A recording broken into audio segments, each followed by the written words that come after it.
Lionel Messi has been the focal point for Barcelona's success for well over a decade now. He's also Argentina's all-time leading goalscorer. But while Barcelona have successfully crafted a side that maximises Messi's abilities, the national side seem overly reliant on him, and when he misfires, so do they.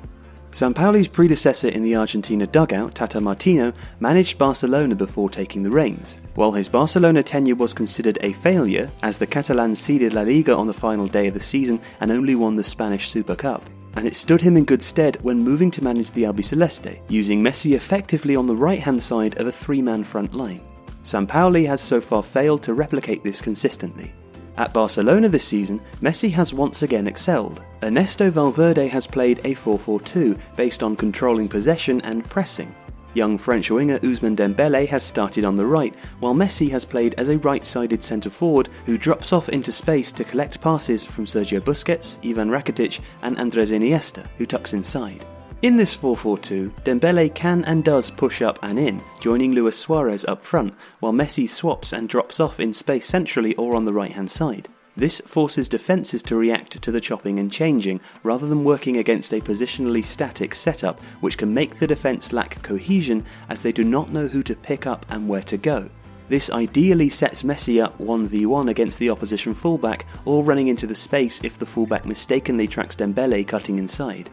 When Messi drops off centrally, as Iniesta pushes up and in with Jordi Alba overlapping, he does not need to drop too deep. Rakitic also pushes up, while Busquets' superb range of passing means that Messi can be found just off the defence between the lines, rather than having to come all the way back to his own midfield line to collect the ball and then drive forwards. For Argentina, Messi has been playing as a 10 in a 4-2-3-1 off Sergio Aguero, with Maximiliano Meza on his right and Angel Di Maria to his left.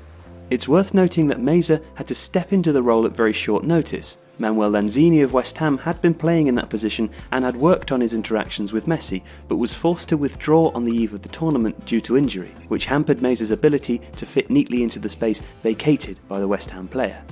Meza is supposed to cut inside, but often when he does, he then stays static so that even if Savio overlaps on the right, he is close to Messi and not moving off him or creating issues for defenders. In addition, Meza and Messi do not yet have an understanding of when one should cut in and the other go wide, such as Messi and Dembele do at club level.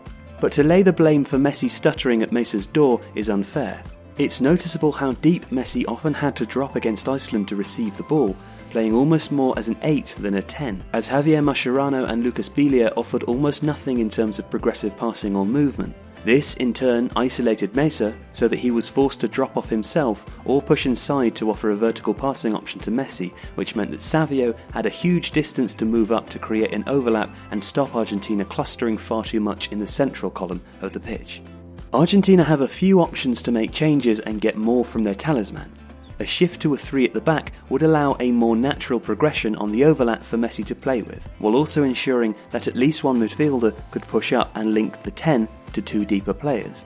Alternatively, Savio could move to play as a more orthodox wide man, with Gabriel Mercado playing right back, which would again give Argentina more width, though this would not solve the issue of Messi having to drop off to collect the ball, unless a more attack-minded midfielder is played centrally.